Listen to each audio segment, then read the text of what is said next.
வாசிக்கலாம்.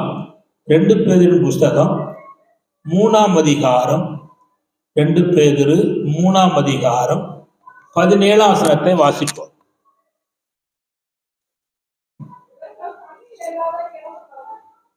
ரெண்டு பேதுரு 3ஆம் அதிகாரம் 17ஆம் வசனம்.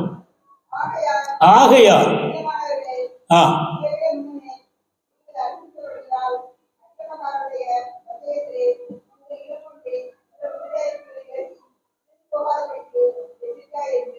ஜெபம் பண்ணுவோம். பரலோக பிதாவே, நல்ல ஆண்டவரே, நன்றியோடு நாங்கள் உம்மை துதிக்கிறோம், ஸ்தோத்தரிக்கிறோம், உம்மை வாழ்த்துகிறோம், உம்மை போற்றுகிறோம்.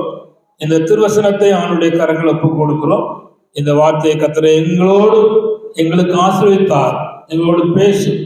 இயேசுவின் நாமத்தில் ஜெபிக்கிற நல்ல பிதாவே, ஆமென்.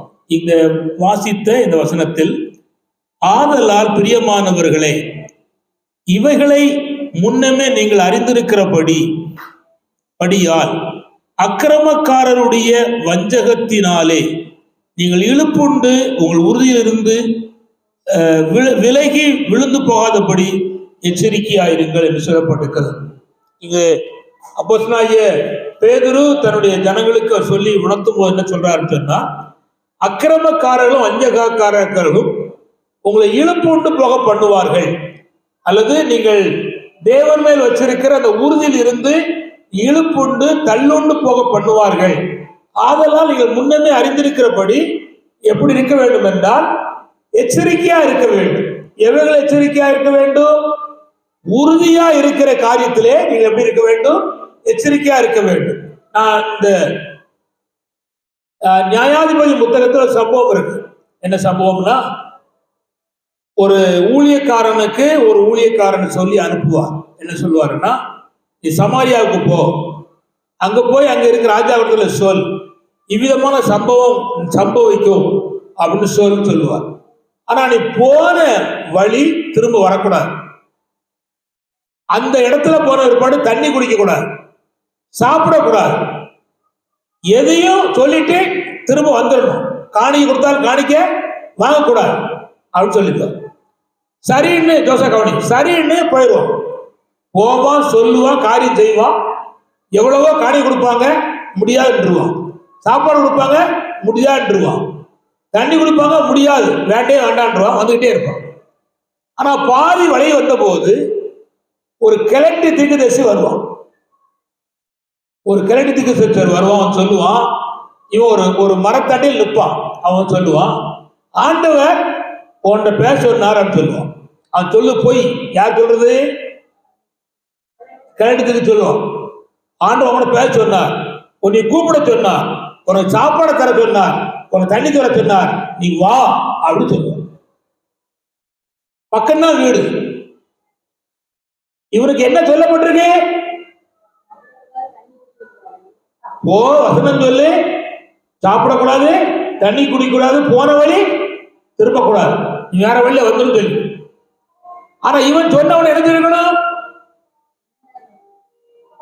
அவன் பேசக்கூடாது, போ சாச அப்படின்னு போயிருக்கணும். ஆனா இவன் செஞ்சா காது கொடுத்து கேட்டான். காரணம் என்ன? உள்ளத்துல இருத்துல பசி இருக்கு, தாகம் இருக்கு, சந்தர்ப்ப சூழ்நிலை அவன் கூப்பிடுறான், போயிருவோன்னு போயிட்டான். ஒரு நேரம் சாப்பிடாமலோ இல்ல ஒரு நேரம் தண்ணி குடிக்காமலோ சாப்பிடுறது இல்லை. இப்போ இவனை கெடுப்பதுக்கு என்ன வழியோ அதை செஞ்சான். போனான், சாப்பிட்டான், வந்தான், திரும்ப வந்தான். வந்த உடனே ஒரு சிங்கம் வரும். சிங்கம் வந்த உடனே இவன் ஏறி வர கழுதையாக்க ஏறி வருவான். கழுதையா கொல்லாது, இவனை மட்டும் கொன்னு தின்னுரும். கழுதை உயிரோடு இருக்கும். எல்லாரும் வருவாங்க, பார்த்தா இவன் மட்டும் செத்து கிடப்பான்.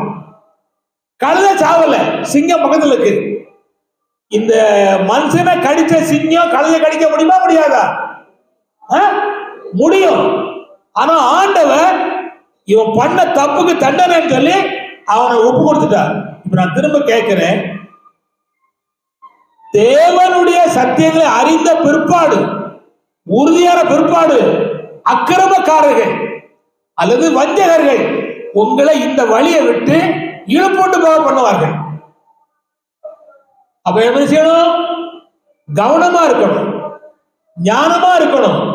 ஒரு நாளும் காரியங்களை விட்டு வச்சுக்கூடாது, போகக்கூடாது. நம்ம கவனமா இருக்க சொல்றோம். அல்லேலூயா. என்னென்ன காரியங்கள்ல நாம் கவனமா இருக்கணும் என்பதற்கு நான் சில காரியங்கள் சொல்லித்தர விரும்புகிறேன். 2 பேதுரு 2:14. 2 பேதுரு 2:14. 2 பேதுரு 2:14. அதே தான் இருக்கு. 2 பேதுரு 2:14 தான் இருக்கு. பாவி 3ஆம் அதிகாரத்தை வாசிங்க. அதுக்கு அடுத்த 14 வாசி.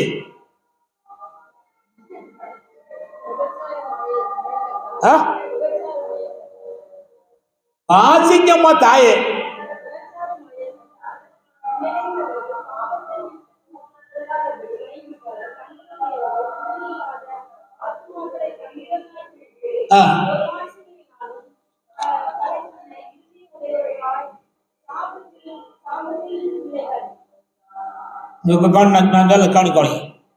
விபச்சாரத்தால் நிறைந்தவர்களும், அந்த வார்த்தை அப்படி, பாவத்தை விடாதவைகளுக்குமாய் இருந்த கண்களுடையவர்கள் உறுதியில்லாத உறுதியில்லாத ஆத்துமாக்களை பிடிச்சிட்டு வருவான். நம்மகிட்ட உறுதி இல்லைன்னா பிடிச்சிட்டு வருவான். சரி, கவனியா, என்ன காரியங்களும் உறுதியா இருக்கணும். அதுக்கு நான் ஒரு 5 காரியம் வச்சிருக்கிறேன். அதுல எத்தனை காரியம் சொல்ல முடியுமோ சொல்லணும். நம்ம என்னன்னா, விசுவாசத்துல உறுதியா இருக்கணும். எதுல இருக்கணும்? நீங்க உறுதியா இருந்தாதான் உங்க பிள்ளைகள் அந்த அனுபவத்தில் வருவாங்க. நீங்களே உறுதி இல்லைன்னா, உங்களுக்குள்ளே ஸ்திரம் இல்லைன்னா, உங்களை பின்பற்ற வரமாட்டாங்க. இவங்களை சமயத்துக்கு ஏற்றபடி மாறுவாங்க, இவங்களை காரியம் செய்ய முடியாது அப்படின்னு சொல்லி உறுதியில்லாத ஆத்துமாக்களை அந்த உலகம் எழுதிட்டு வரும். நம்ம எதுல உறுதியா இருக்கணும்னா, விசுவாசத்துல உறுதியா இருக்கணும். எதுல இருக்கணும்? விசுவாசத்துல. என்ன விசுவாசத்துல? நம்ம கிட்ட தேவன் முதல் துவங்குறது என்னன்னா, விசுவாசத்தை துவக்கினவரும் முடிக்கிறவருமாகிய கர்த்தரை நோக்கி பொறுமையாய் நமக்கு நினைக்கப்படுகிற ஓடக்கணும் சொல்லப்படுது. எபிரேயர் 12:1 வாசிக்காண்டா. அது நமக்கு விசுவாசம் யாரு? கர்த்தர் தொடங்கினார். இதுல நம்ம இருக்கணும், உறுதியா இருக்கணும். கர்த்தர் தான் தெய்வம், ஆண்டவர் தான் ரட்சகர், ஆண்டவரை நடத்துவா. என்ன பிரச்சனை வந்தாலும் கர்த்தர் மாற்றுவா, என்ன போராட்டம் வந்தாலும் கர்த்தர் விடுதலை தருவா, என்னையும் பிள்ளைகளை கைவிட மாட்டா, எதிர்காலத்துக்கு நன்மையான காரியங்களை செய்வா என்கிற அந்த விசுவாசத்தை எப்படி இருக்கணும்? உறுதியா இருக்கணும். ஆனா ஒருத்தவங்க சொல்லுவான், அங்க போய் தோத்தரம் சொல்லி என்ன கண்ட, என்ன மிச்சம் எடுத்துட்ட, இன்னும் பிரச்சனை மாறலையே, இன்னும் வியாதி மீறலையே, இன்னும் கஷ்டம் மாறலையே, இன்னும் காரியம் நடக்கலையே அப்படின்னு சொல்லுவான். நம்ம கேட்ட உடனே ஆமா அப்படிதான் இருக்கு, ஒன்றும் நடக்கலையே அப்படின்னு சொல்லும். அப்படி சொல்லணும் போலிசாச இல்ல, கர்த்தர் நடத்துவார், கர்த்தரனை கைவிட மாட்டார், கர்த்தரனுக்கு உதவி செய்வார், அவர் பொய் உரையாதவர், அவரிடம் நன்மையான காரியம் செஞ்சிருக்கா, நான் மாறவே மாட்டேன், உறுதியா இருப்பேன் அப்படின்னு. அதான் உறுதி. சரி, அதாவது பாபிலோன்ல 4 பேர் போனாங்க. தானியேல், அனனியா, மிசாவேல், அசரியா. இது 3 பேருக்கும் 4 பேருக்கு முதல்ல சாப்பாட்டுல பிரச்சனை வந்துச்சு. சாப்பாட்டுல ராஜா சாப்பிடுற சாப்பாடை சாப்பிடணும். அந்த ராஜா சாப்பிடுற சாப்பாடு என்னன்னா, நல்ல கவனிச்சா, பன்னிக்கறி இருக்கும். என்ன கறி இருக்கும்? சொல்லுங்க. பன்னிக்கறி இருக்கும், ரத்தம் இருக்கும். என்ன இருக்கும்? சரி, இஸ்ரவேல் ஜனங்கள் ரத்தம் குடிக்க கூடாது, ரத்தம் சாப்பிடக்கூடாது, ரத்த பொரியல் சாப்பிடக்கூடாது. நல்ல கவனிச்சுக்கா, உனக்கு தான் சொல்றேன். அவன் சொன்னான், அண்ணன் ரத்த பொரியல் தின்னான் அப்படின்னு சொன்னான். அதுக்குதான் அது சாபம். நீ நினைக்க மாதிரில சாபம். ரத்தம் யாரு குடிப்பான்னா பிசாசு தான் குடிக்கும். நல்ல கவனிச்சுக்காங்க, ரத்தத்தை உறிஞ்சி குடிப்பது பிசாசு. உங்ககிட்ட அந்த பிசாசின் செயல் இருந்தா அந்த நோக்கம், அப்புறம் கவனமா இருக்கணும். சரி, கவனிச்சாங்க, புரிந்து கொள்ளுங்க. சொல்றேன், அந்த விதமான அந்த கிரியைகளுக்கு நாம் என்ன செய்யணும்? விலகி வாழணும். சாசுடைய செயலுக்கு என்ன செய்யணும்? சொல்லுங்க, விலகி வாழணும். இப்ப அங்க அப்படி இருந்துச்சு. அடுத்த கவனிங்க, அந்த பாபிலோன் ராஜாவுக்கு சமைக்கிற சமையல முதல்ல ஒருத்தன் தும்பான், அதுக்கப்புறம் எல்லாருக்கும் கொடுப்பான். அவ தீட்டு போட்டாச்சு. அதுக்கப்புறம் என்ன செய்வான்னு சொன்னா, இந்த தெய்வத்தை கொண்டு போய் வைத்து படைப்பாங்க. படைச்ச போல சாப்பிடணும். தானியேல் சொன்னா இதை சாப்பிட முடியாது, எங்களுக்கு கீரையும் பருப்பும் தாரும், நாங்க சோறு பொங்கி தின்னுக்கிடுவோம். ஏய் 10 நாள் கழிச்சு அவர் பார்ப்பார், பார்த்துட்டு போ, யாரு முகம் அழகா இருக்குன்னு பிற பார்க்கலாம் அப்படின்னு சொல்லுவோம். அப்போ இவன் கற்றுக்கொண்ட அந்த பகுதியில இந்த 4 பேரும் உறுதியா இருப்பாங்க. 10 நாள் கழிச்சு பார்த்தா தானியேல் முகம் மற்றவரை காட்டிலும் அழகாக, செழிப்பாக, திரட்சியாக இருக்கும். இந்த பருப்பு கீரை சாப்பிட்டனால திரட்சி இல்லை, அவங்கிட்ட சிறு வயசுல இருந்து தீங்கான காரியம் சாப்பிடக்கூடாது என்கிற தீர்மானத்துல உறுதியா இருந்தா ஆனால் கர்த்தர் ஆசீர்வதித்தான். நான் திரும்ப சொல்லுகிறேன், நீங்க உங்களுக்குள்ளே கற்றுக்கொண்ட காரியத்துல எப்படி இருக்கணும்? சரி, நீங்க எத்தனை மணிக்கு ஆராதனை? 4 மணிக்கு. எத்தனை மணிக்கு வாரிய? சொல்லுங்கட்டா, நீங்களே சொல்லுங்க. டெய்லி உங்களை கூப்பிட்டா உங்களுக்கு கஷ்டம் கஷ்டம். நான் இப்ப கூட மாட்டேன். வாரத்துல ஒரு நாள், அதுல 4ல இருந்து 6:30 வரை தான். நீ எத்தனை மணிக்கு வாரிய?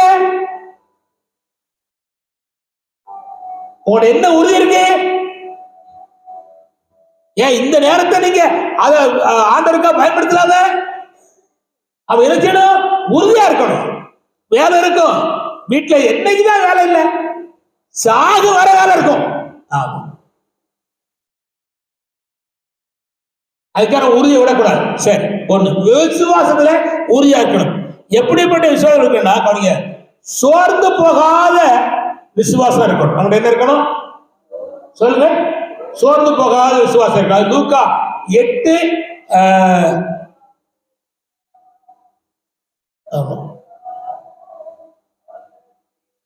லூக்கா 18:1 வாசிங்க.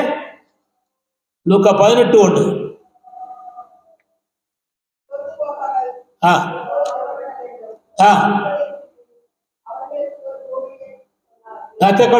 அப்ப அப்படி வாழ்க்கையில விசுவாசம், சோர்ந்து போக விசுவாசம் இருக்கணும். சரி, 2வது என்னன்னா கவனிங்க, அப்போஸ்தலர் 14:9. அப்போஸ்தலர் 14:9 கொஞ்சம் வேகமா வாசிக்கணும். அப்போஸ்தலர் 14:9.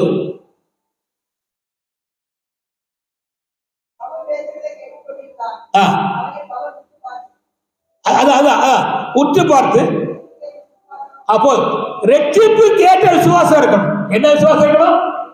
ரட்சிப்பு கேட்ட விசுவாசம். அப்படின்னா என்ன அர்த்தம்? இந்த வியாதியில இயேசு நோக்கி ஜெபம் பண்ணினா இந்த வியாதியிலிருந்து கர்த்தர் சுகம் கொடுப்பா, அந்த விசுவாசம் இருக்கணும். அத ரட்சிப்பு கேட்ட விசுவாசம். கடன் இருக்கு, ஜெபம் பண்ணா இனி கடனே வாங்க பண்ண தீர்மானம் பண்ணி ஜெபம் பண்ணா வருகிற வருமானத்துல கொஞ்சம் கொஞ்சமா கடன் கொடுக்க சேர்த்து வச்சா நிச்சயம் கடனை முற்றிலும் தீர்த்து கடனில் வாழ்க்கை வாழ விசுவாசத்தை தேவன் நம்ம இருக்குவா பயன்படுத்துவான். அதை நான் புரிஞ்சு கொள்ளணும். கதை சோதரம், அதான் ரட்சிப்பு கேட்ட விசுவாசம். சரி, கதை சோதரம். அடுத்து என்னன்னா வாசிப்போம். 2 தீமோத்தேயு 1:4. 2 தீமோத்தேயு 1:4.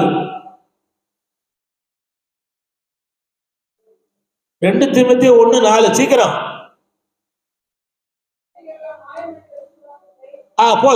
மாயமற்ற விசுவாசம். என்ன விசுவாசம்? சொல்லுங்க, மாயமற்ற விசுவாசம். அப்படின்னா என்ன அர்த்தம்? கவனிங்க, புரியுது சொல்ல. ஆட்கள் அவங்க பிடிக்காது, அவங்க பார்க்கவும் பிடிக்காது, ஆனா சூழ்நிலை எதிர்த்து வந்துருவாங்க. அவங்களும் விசுவாசி, நம்மளும் விசுவாசி. அப்ப என்ன செய்வோம்? சோத்திரம் அடிப்போம். ஆனா சோத்திரம் சொல்லும் போது உள்ளத்துக்குள்ள ஏன் ஆத்தா இவளுக்கா சோத்திரம் சொல்லுதோ அப்படின்னு சொல்லி இருக்கும். அவ என்ன உள்ளத்துல இருக்கு? மாயம் இருக்கு. ஆனா இது தோத்திரம் இருக்கு, இது மாய்மாலம். அதே போல ஆண்டவருடைய காரியத்துல மாயமற்ற விசுவாசம் விளங்குதா? சொல்லுவா. நோய்க்கு பாரு சொல்ல மாட்டீங்கள, பேய்க்கும் பாருப்பா, நோய்க்கு தான் பார்க்கணும் தவிர பேய்க்கு பார்க்க கூடாது. அது மாயமற்ற விசுவாசம், மாயமுள்ள விசுவாசம். ஏசுன்னு வந்தாச்சு, அதுக்கப்புறம் பேய்க்கு சொல்றது பார்க்க கூடாது. என்னதான் சொன்னாலும் கிழிச்சு வச்சும் பார்க்க கூடாது, கைரேக பார்க்க கூடாது, சாதகம் பார்க்க கூடாது, நாளை பார்க்க கூடாது, இடையில பூனை குறுக்க வந்தா பார்க்க கூடாது, நாய் வந்தா பார்க்க கூடாது. குறிச்சு புறப்பட்டு போவோம். சில நேரத்துல இப்பவும் இல்லை, எங்க வள்ளியம்மா சொல்லுவோம் அப்படின்னா, நான் அப்பதான் காரை எடுப்பேன், திடீர்னு கேட்டல ஒரு அம்மா வருவா, ஏன் அம்மா ஊரே தீ பிடிக்க அவன் வந்திருக்கா போத அப்படின்னு. நான் சொன்னேன், ஊர் தீ பிடிச்சாருன்னா அடுத்த ஒரு தீ பிடிச்சா எனக்கு என்ன, எனக்கெல்லாம் ஆண்டவர் ஒன்றும் செய்ய விட மாட்டார், நான் என் வழியில போறேன், அவன் பாட்டம் வந்து போறேன், அவனுக்கு என்ன அப்படின்னு நான் போயிட்டே இருப்பேன். அம்மா இதெல்லாம் பார்த்து நிற்க முடியுமா? நிற்க முடியாது. அப்ப நம்மகிட்ட என்ன இருக்கக்கூடாது? மாயம் உள்ள விசுவாசம் இருக்கக்கூடாது, மாயமற்ற விசுவாசம் இருக்கு. நான் ஒரு வீட்டுக்கு அந்த அசிபரை தோண்ட போறாங்க, அதுக்கு போய் ஜோம் பண்ணேன். கவனிங்க, நான் ஜோம் பண்ணி வந்த ஒருபாடு அங்க கோழி எடுத்து சந்தனம் ஜாதி போடி நிப்பாட்டியாச்சு. புரியலையா? விசுவாசி தான். ஆனா அவன் என்ன இருக்கு, ஜெபம் பண்ணாலும் கர்த்தர் கேட்பார். ஆனா கொத்தனார் சொல்லிருக்கா ரத்தம் இருக்காம அஸ்திவாரம் போட முடியாது, போட்ட செத்து போவான் அப்படின்னு சொல்லிட்டான். இப்ப அவன் ரெண்டு வேலை செய்யுது, ஜெபம் பண்ணணும் கோழியும் அறுக்கணும். அப்ப ஏன்டா காமிச்சது மாய்மாலம், அங்க காமிக்கிறதும் மாய்மாலம். இதுதான் விசுவாசிக்கு இருக்கக்கூடாது. ஒரே விசுவாசம், ஒரே நம்பிக்கை, ஒரே எதிர்பார்ப்பு. கர்த்தர் நடத்துவா, கர்த்தர் காப்பா, கர்த்தர் கைவிட மாட்டார், கர்த்தர் எனக்கு எல்லாவற்றையும் என்ன செய்வார், அந்த விசுவாசத்தோட உறுதியா இருக்கணும். அல்லேலூயா, அதான் முக்கியம். கர்த்தர் சோதரன் ஒரு எங்கேயோ ஒரு இடத்துல போயிருக்கோம், அது கல்யாண வீடு தான், கல்யாண வீடு, விசுவாசி தான் கல்யாண வீடு. அங்க வெளியே வரும்போது பாக்கு, வெத்தலை, பான்பிராக்கு, அப்புறம் என்னது சந்தனம் வச்சிருக்காங்க. அதையும் விசுவாசிகள். ஆமா, நான் சொன்னேன் இதெல்லாம் பரலோகம் சேர. ஆமா, நீ காணிக்க தந்தாலும் சரி, தராமல் போனாலும் சரி, இந்த மாய்மாற வேண்டாம், உண்மையாரு அன்னை கைவிடுவாரா? ஒரு நாள் கைவிட மாட்டார். அப்ப நம்மளோட மாயமற்ற விசுவாசம் கதை சோதனம். அடுத்து என்னன்னா, கவனிங்க, தீத்து 1:14, தீத்து 1:14 வேகமா வாசிக்கணும். தீத்து 1:14, தீத்து 1:14. சரி, விசுவாசத்துல என்ன இருக்குன்னா ஆரோக்கியம் இருக்கணும். என்ன இருக்கணும் சொல்லுங்க? ஆரோக்கியம் இருக்கணும். ஆரோக்கியம்னா என்ன? நான் விசுவாசிக்கிற விசுவாசத்துல நம்முடைய மனசுல சமாதானம், சந்தோஷம், நிறைவு இருக்கும். கலக்கம் செய்யக்கூடாது, இருக்கக்கூடாது. அப்போ விசுவாசத்துல ஆரோக்கியம் இருக்கணும். கந்த சோதனம். அடுத்து என்னன்னா, கவனிங்கள், யூதா 20 ஒரே அதிகாரம் தான், வெளிப்படுத்தும் விசேஷத்துக்கு முன்னால இருக்கு. யூதா 20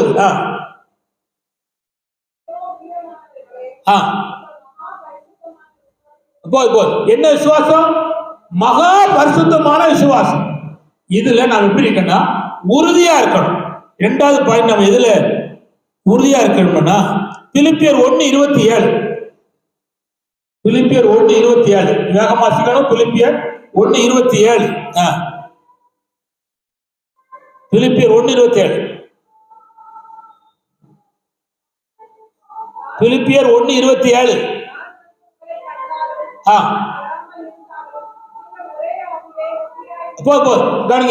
நான் வந்தாலும், நான் வந்து திரும்ப உங்களை கண்டாலும் நீ எப்படி இருக்கணும்னா ஒரே ஆவியில உறுதியா இருக்கணும். அது மட்டும் அல்லேலூயா.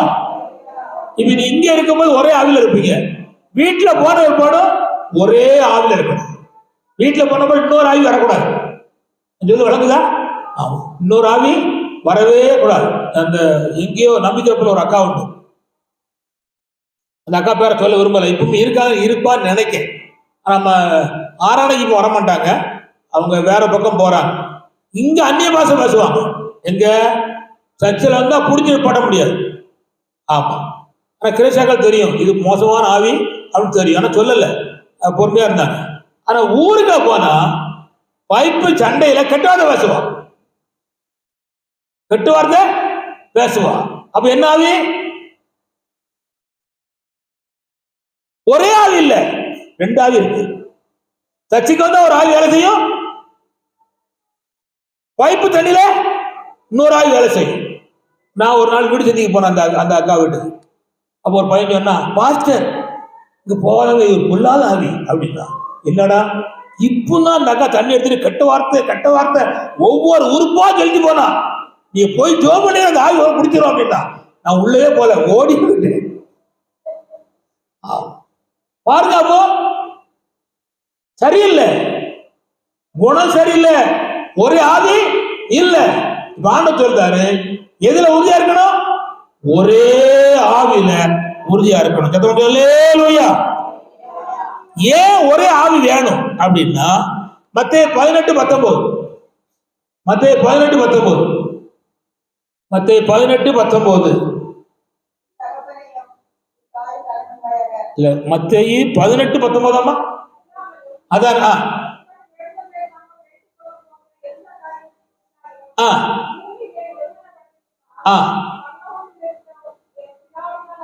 அப்போ ஆவியில கவனிய, ஆவியில ரெண்டு பேர் ஒருமனப்பட்டா ஜெபம் கேட்கப்படும். அப்போ ஏன் ஆவியில ஒருமனம் வேணும், உறுதி வேணும்? நம்ம ஜெபம் கேட்கப்படுது. அல்லேலூயா. ஆவியில ஏன் ஒரு உறுதி வேணும் சொன்னா, நம்ம ஜெபம் கேட்கப்படுவதற்காக தான் ஆவியில உறுதி வேணும். ரெண்டாவது என்ன வேணும் சொன்னா, அப்போஸ்தலர் 4ஆம் அதிகாரம் 32, 33 சீக்கிரம் வாசிங்க. அப்போஸ்தலர் 4:32, 33.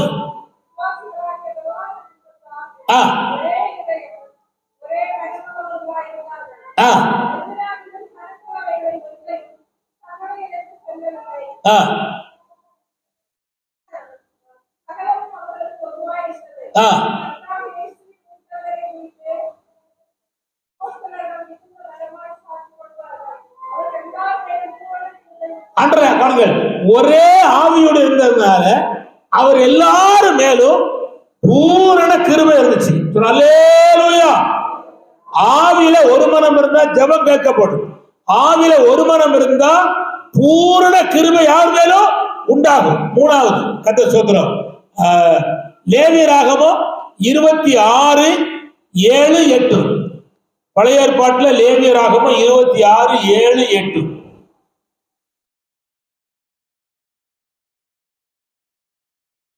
இருபத்தி 6, 7, 8.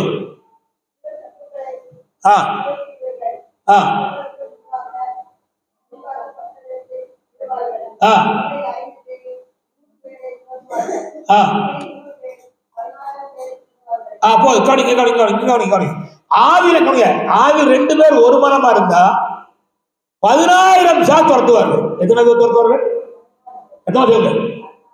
சத்தமா சொல்லுங்க. அதனாலதான் கணவன் மனைவி சகோதரன் சகோதரிக்குள்ள அடிக்கடி சண்டை வரும்.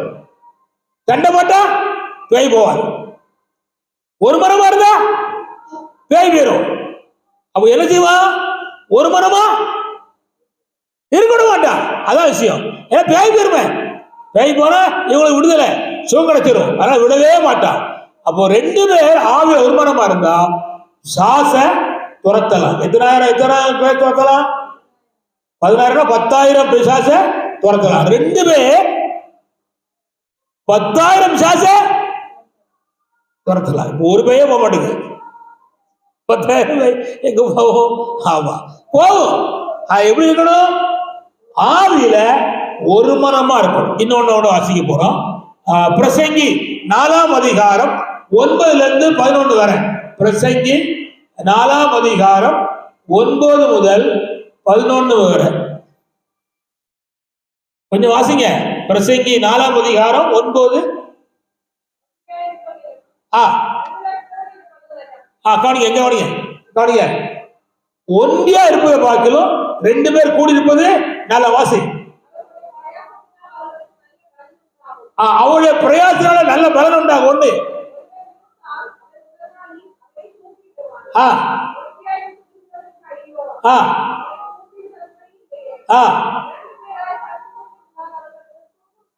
அப்போ இங்க கவனிங்க.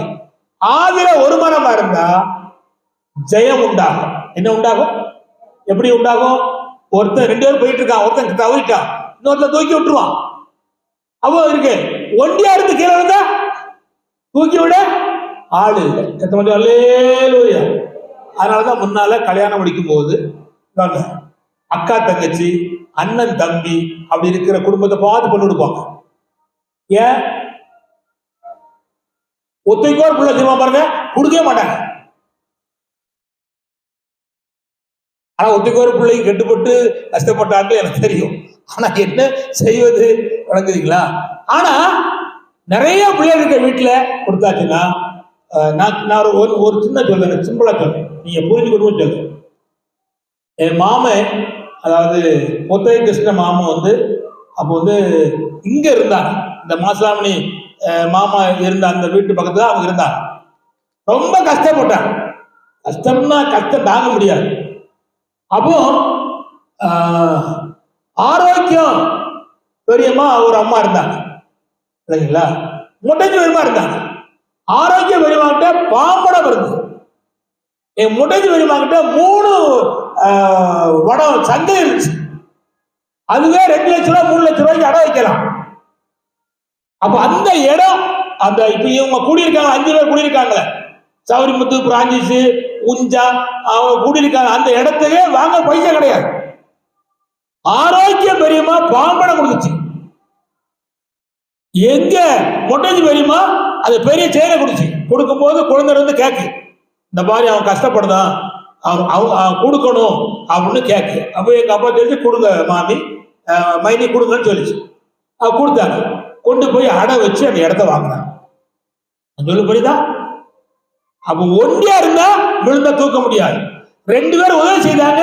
ஒரு இடம், நல்ல இடமா அவங்களுக்கு கிடைச்சிட்டு 5 பிள்ளைகளும் அழகா கூடியிருக்கத்தக்க எல்லா சூழ்நிலையும் உருவாயிருக்கு. இப்ப ஏன் நான் சொல்றேன்னா, ஒரு ஆள் விழுந்தா ஒரு ஆள் செய்யணும், தூக்கணும். அப்ப நம்முடைய வாழ்க்கையில ஒரே ஒண்ணு இருக்க வீட்டுல பொண்ணு கட்டலாம், கட்ட விடான்னு சொல்லல.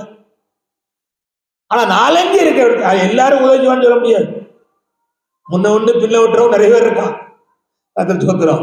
ஆனாலும் நம்ம தெளிவா இருக்கணும். கத்த சோத்திரம். அப்போ நமக்கு என்ன உண்டாகுன்னா ஜெயம் உண்டாகும். சரி, அடுத்த இந்த ஒண்ணு சொல்லி ஜெபம் பண்ண போறோம். கத்த சோத்திரம்.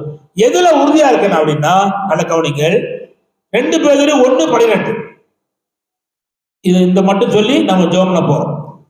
2 பேர் 1:12 2 பேர் 1:12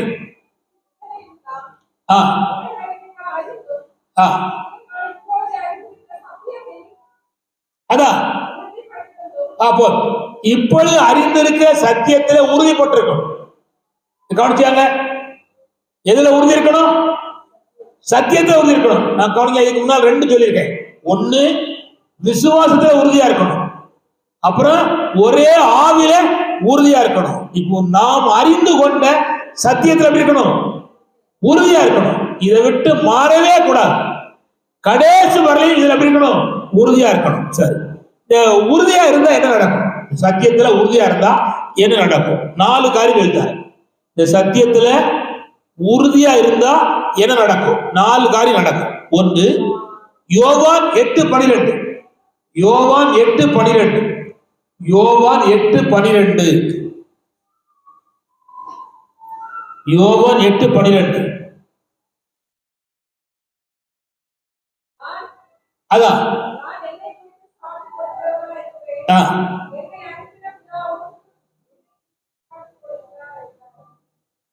சத்தியத்தை அறிவீர்கள், சத்தியம் உங்களை விடுதலையாக்கும். 8:32 வசனம் இல்லையா? சத்தியத்தை அறிவீர்கள், சத்தியம் உங்களை, அப்படி இருக்கா இல்லையா? அப்போ அப்போ சத்தியத்துல உறுதியா இருந்தா சத்தியம் நம்ம என்ன செய்யும்? விடுதலையாக்கும். விடுதலையாக்கும். சரி, இப்ப கவனிக்க, சத்தியத்தை அறிஞ்சிருந்தாங்க. எங்க கவனிய, இங்க பாருங்க, சத்தியத்தை அறிஞ்சிருந்தாங்க. யாரு? அனனியா, மிசாவேல், அசரியா, தானியல். எங்க வச்சு? பாபிலோன் இல்ல, அவங்க எருசலேம்ல வச்சு சத்தியத்தை அறிஞ்சாங்க. நாடு கடத்தப்பட்டாங்க பாபிலோனுக்கு. பாபிலோன் வந்தாச்சு. ஒரு 6 வருஷம் கழிச்சு ஒரு சம்பவம் நடக்கும். ஒரு பொற்சிலையை நிறுத்தி அனனியா மிஸ்ஸாவை அசரியாவை இதுதான் தெய்வம், இதை வணங்கணும். வணங்கலன்னா இந்த அக்கினி சோலையை தூக்கி போட முடியும். சத்தியத்தை அறிஞ்சவங்க யாரு? அனனியா மிஸ்ஸாவேல் அசரியா. சரி, இப்போ அவங்க என்ன, நான் சின்ன வயசுல இருந்து விக்கிரத்தை சேவித்தது கிடையாது, சிலை வணக்கம் கிடையாது, நமஸ்கரிப்பதும் கிடையாது, முடியாது அப்படின்ட்டு.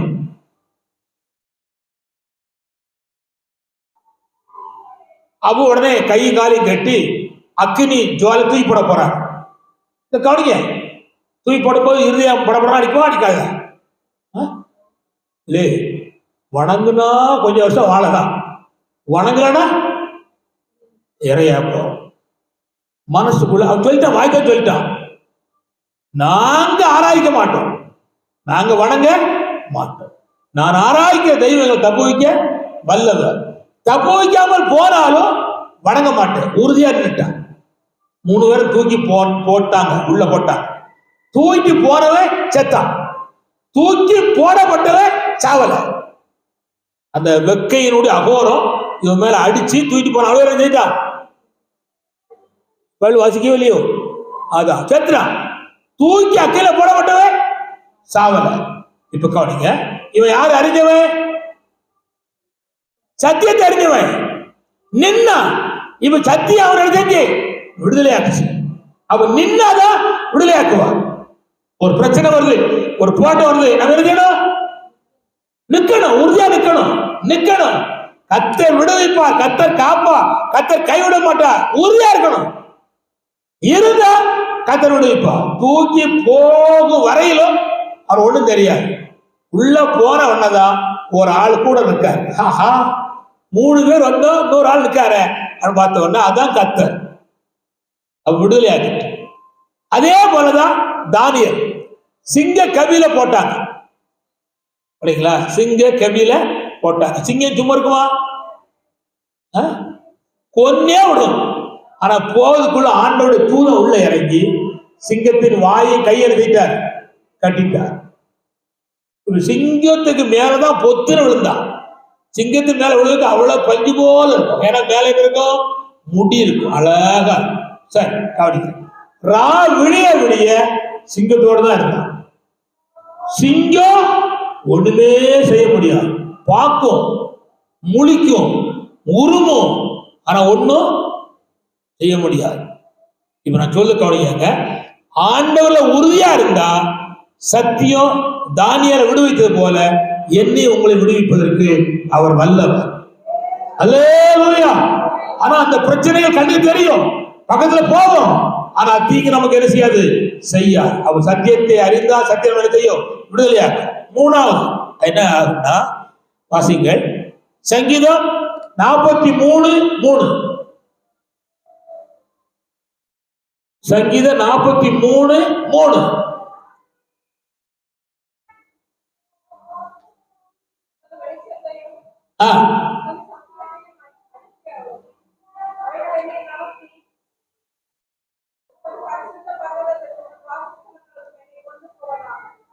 திருமாசி அதே வார்த்தை. உங்களுடைய வெளிச்சத்தையும் பாருங்க, உன் வெளிச்சம் சத்தியத்தை அனுப்பி வரணும். அவைகள் எனக்கு நடத்தும். போதும், சத்தியம் என்ன செய்யும், நடத்தும். கஷ்டம், பாடுகள், நெருக்கடி, பற்றாக்குறை, முன்னேற்ற முடியவில்லை, வளர்ச்சி இல்லை, தேவை சந்திக்கப்படலை, அப்படி இருந்தாலும் சத்தியத்தை அறிஞ்சனால கர்த்தர் அனுப்பிச்சு நம்மை நடத்துவா. அடுத்த கட்ட எல்லைக்கு தேவன் நம்மை நடத்தி கொண்டு போவா. பிரச்சனை, போராட்டம், நெருக்கத்தின் நடுவில் ஆண்டவர் நம்மை நடத்தி அக்கறை கொண்டு சேர்ப்பார். அப்ப சத்தியத்தை அறிஞ்சா நம்மை கர்த்தர் நடத்துவா. இருளில் நடத்துவா, நெருக்கமான காலத்தில் நடத்துவா, மனுஷனை கைவிட்டால் நடத்துவா. அதை நடத்துகிற கர்த்தரா இருக்கிறார். கடைசியாக ஒன்று சொல்லி நாம் ஜெபம் பண்ண போறோம். 119 சங்கீதம், 119 சங்கீதம் 107 வசனம். 119 சங்கீதம் 107 வசனம்.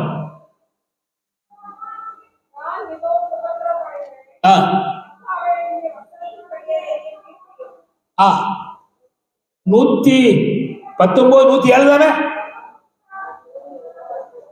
அதான் ஆமா. சரி, இப்ப கவனிங்க. சத்தியத்தை அறிஞ்சா நம்மை கர்த்தர் குணமாக்குவார். என்ன செய்வா? சத்தமா சொல்லுங்க. நான் உங்களுக்கு தைரியமா சொல்லேன், கவனிங்க. எனக்கு இந்த இதுல இவ்வளவு தண்டி ஒரு கட்டி இருந்தது. என்னை பார்த்தவங்களுக்கு தான் தெரியும், மற்றவங்களுக்கு தெரியாது. ஆனா அது ஒரு 47 வருஷமா இருந்துச்சு.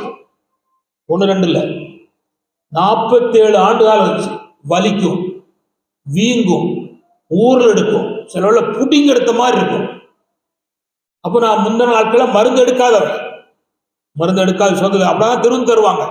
இப்பவும் மருந்து எடுத்தாலும் திரும்ப கொடுப்பாங்க.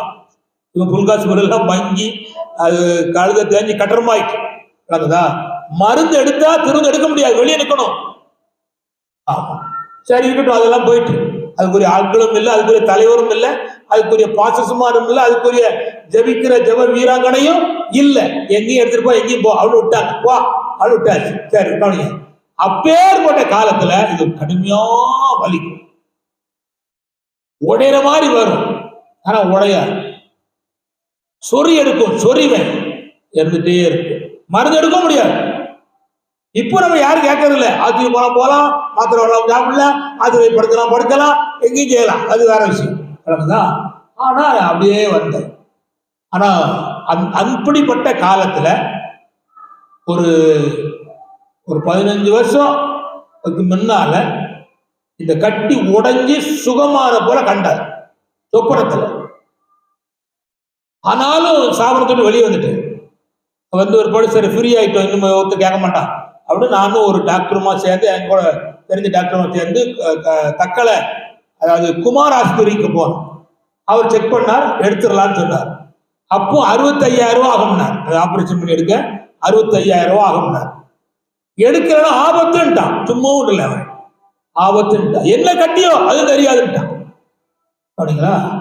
ஆனா சுகர் பார்த்தா ஹை சுகர் 410 இருக்கு. சுகரை குறைச்சிட்டு வாங்க பாஸ்டர், ஆபரேஷன் பண்ணிடலாம், ரூபா ரெடி பண்ணிக்காங்கட்டான். சரின்னா என் கூட டாக்டர் என்ன சீக்கிரமா அறுத்து எடுத்துருங்க ஐயா, பிரச்சனைலாம் வாழலான்னு படுத்தேன்.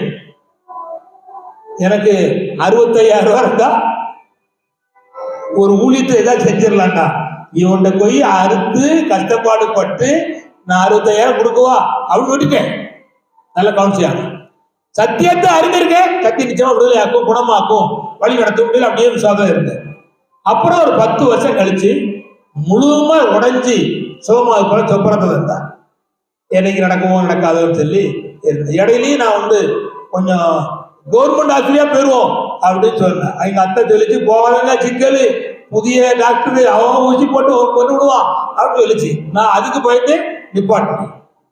போன மாசத்துல அந்த கட்டி உடைஞ்சி சுத்தமா ஒரு இடம் இல்லாம சுத்தமாகி அந்த கட்டி இருந்த இடம் லேசா கருப்பா இருக்கு, அமைஞ்சி அந்த சதையோட சதையாக அமைஞ்சி அழகா நீட்டாயிட்டு. இதை செய்தது கர்த்தர். நான் ஏன் சொல்லுன்னா, ஆண்டவர் என்னை உறுதிப்படுத்தின உறுதியில் நின்றதுனால ஆண்டவர் தர சுகத்தையும் விடுதலையும் நன்மையும் வீணான பண செலவுக்கு வீணான வேதனைக்கும் கர்த்தர் எனக்கு விலைக்கு மீட்டார். அப்ப இது போல கொஞ்சம் நாள் ஆனாலும் கொஞ்சம் சூழ்நிலை மாறினாலும் கர்த்தர் நம்மை கைவிடாதபடி நடத்துவார். அப்போ சத்தியத்தை அறிஞ்சா கர்த்தர் நம்மை குணமாக்குவார். என்னாக்குவார்?